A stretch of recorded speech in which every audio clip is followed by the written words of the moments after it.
Ano po ba sa inyo yung Pasko?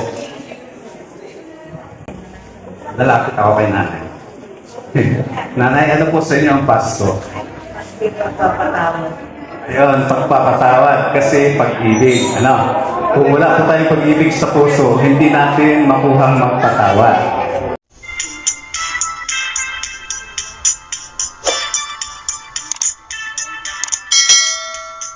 Dahil ang Diyos po ay pag-ibig.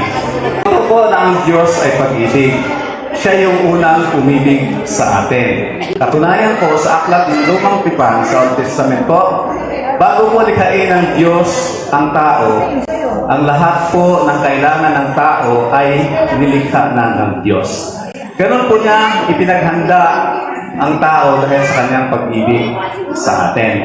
Kailangan natin ng hangin, gumawa na siya ng hangin. Kailangan natin ng tubig, mayroon na siyang tubig. Mga pagkain, nandyan po yung mga halaman, mga gulay, mga punong kahoy, isda, hayop. So lahat po ng kailangan ng tao ay ginawa na ng Diyos. At doon sa pang-anim na araw sa paglikha ng sandaigdigan, saka pa lang niya likhain ang tao. At sa lahat ng nilikha ng Diyos, tao po ang pinaka-espesyal. Sapagkat tayo lang po tao ang nilikha ayon sa wangis niya. Lahat ng nilikha niya maliban sa tao, parang sinabi lang niya, magkaroon ng mga hayop, nagkaroon ng mga hayop. Magkaroon ng tubig, karagatan, nagkaroon. Magkaroon ng kalawakan, nagkaroon. Pero yung tao, personalized po ng nilikha tayo. Pumubog siya ng alikabok o putik, tapos hiningan niya doon sa ilong at nagkaroon ng buhay ang tao. Kaya ganun po tayo kay-special sa Panginoon. Kaya naman sa panahon ng bagong tipan, patuloy na ipinapadama ng Panginoon yung kanyang dakilang pag-ibig sa tao, kung kaya't nga mayroon tayong Pasko. Kaya nung likhain ng Diyos ang tao ay sumasalangsang sa kalooban ng Diyos, siya ay patuloy na nagkakasala. Subalit ang Ama na nagmamahal sa atin, hindi siya papayag na ang kanyang mga nilikha ay tuluyang mapawalay sa kanyang pagmamahal. Pinakita niya yung kanyang dakilang pag-ibig sa sangdaigdigan, sa sangkatauhan, na yung kaisa-isang anak niya ay hindi niya ipinagkait. Ibinigay niya sa atin para ang sino mang sumampalataya sa kanya, tumanggap sa kanya, ay magkakaroon ng buhay na walang hanggan o magkaroon ng kaligtasan. Yun po dahilan kung bakit mayroon tayong Pasko. Isang babae, birhen na babae, sa pamagitan ng kapangyarihan ng Banal na Espiritu, ay naglilihi ng isang sanggol na lalaki, at ito nga ay ang isinilang ay tinatawag na Emmanuel. Na ang ibig sabihin, ang Diyos ay sumasa atin. Juan 1:1, sa pasimula pa ay naroon na ang salita. Kasama ng Diyos ang salita, at ang salita ay Diyos. At ang salita ay nagkatawang tao. Wala pong ibang nagkatawang tao na tinutukoy na salita, kundi ang ating Panginoong Hesukristo. So ngayon, dahil ito po ay panahon ng Kapaskuhan, ang pag-ibig ng Diyos, dapat masuklian po natin ito ng pag-ibig din. Paano ba tayo magmahal sa Diyos? Kasi sabi nga ng Biblia, pag mahal mo ako, may tungkulin kang mahalin mo ang iyong kapwa. Dalawa lang po ang pinakadakilang utos ng pag-ibig ng Diyos. Una, yung ibigin natin ang Diyos ng may buong lakas, buong kaluluwa, buong puso, at ang pangalawang utos ng pag-ibig, ibigin mo ang iyong kapwa gaya ng iyong sarili. So kung paano natin minahal ang ating sarili, ganun din dapat yung pagpapakita natin ng pagmamahal sa ating kapwa.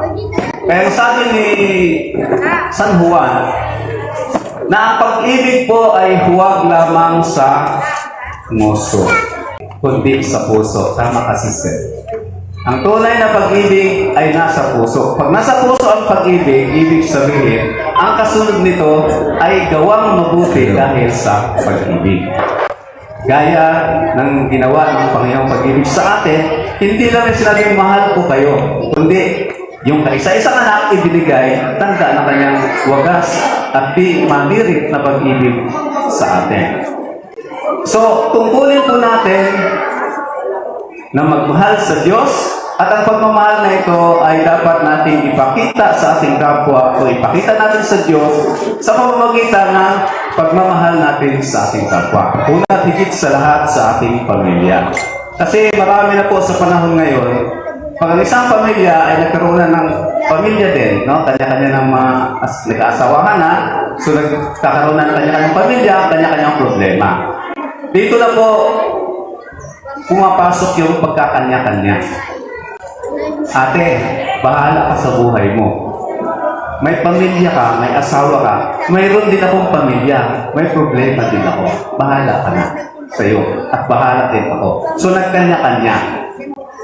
Bunso, may asawa ka na rin, bahala ka na, huwag ka nang umasa sa kuya mo. So balik mga kapatid, hindi po ganun ang pagmamahal. Sabi nga ng Biblia, kung ang pag-ibig mo ay hindi mo maipakita sa gawa, wala kang malasakit lalo't higit sa iyong pamilya, masahol ka pa sa taong walang pananampalataya. So, ibig sabihin pala, kung tayo ay may pananampalataya sa Diyos, ang pag-ibig natin dapat lumalago. At ang paglago ng pag-ibig, ito'y nadidiligan lagi sa gawang mabuti. Dahil mahal natin ang Diyos, lumalago yung pag-ibig sa ating puso, nagagawa natin yung mabuti para sa ating kapwa. Lord, I love you, Lord. Mahal na mahal kita, Panginoon. Sa 1 Juan 4:20, ganito po ang sasabihin ng Panginoon sa atin. Kung yung mga magulang mo, wala ka nang pakialam kasi katwiran mo may pamilya ka na. Sa mga kapatid mo, ganun din kasi may pamilya ka na. Sa mga kapitbahay mo, ganun din. Bahala kayo sa buhay niyo. Dahil mayroon din kaming buhay na inaasikaso. Ang sabi ng Panginoon, kung ang mga tao ito na iyong nakita, nakakasalamuha, ay hindi mo makuhang mahalin, tapos sabihin mo sa akin, I love you, Lord. Pero hindi mo naman ako nakita. Ang tarungtong noon, sabi niya, isa kang sinungaling. Masakit man ang katotohanan, kung atin itong tatanggapin, ito po yung magpapalaya sa atin. Doon sa maling paniniwala na pag tayo ay may kanya-kanyang pamilya na, ay wala na tayong pakialamanan. Tularan po natin ang Panginoon, kahit gaano tayo kamakasalanan, paulit-ulit man tayo nagkakasala, hindi ho nang hinawa ang Panginoon ang gumawa ng hakbang upang muli tayong makasama niya. Muli tayong magbalik sa kanyang piling dahil sa piling ng Panginoon, naroon po yung tunay na kapayapaan, tunay na kagalakan, tunay na kakuntintuhan sa buhay. Kung may karamdaman tayo, ang Diyos po ay nagpapagaling. Sabi nga, siya yung dakilang Diyos, dakilang manggagamo. Ang hindi magagawa ng tao ay hindi po imposible sa Diyos. Ang kailangan lamang po, mga magulang at kapatid, na mayroon tayong panampalataya sa Diyos na hindi po tayo nag-alinlangan sapagkat yun po ang kondisyon. Sabi ni San Pablo, huwag umasa ang sino man na lumalapit sa Diyos na tatanggap doon sa kanyang kahilingan kung mayroon siyang pag-aalinlangan.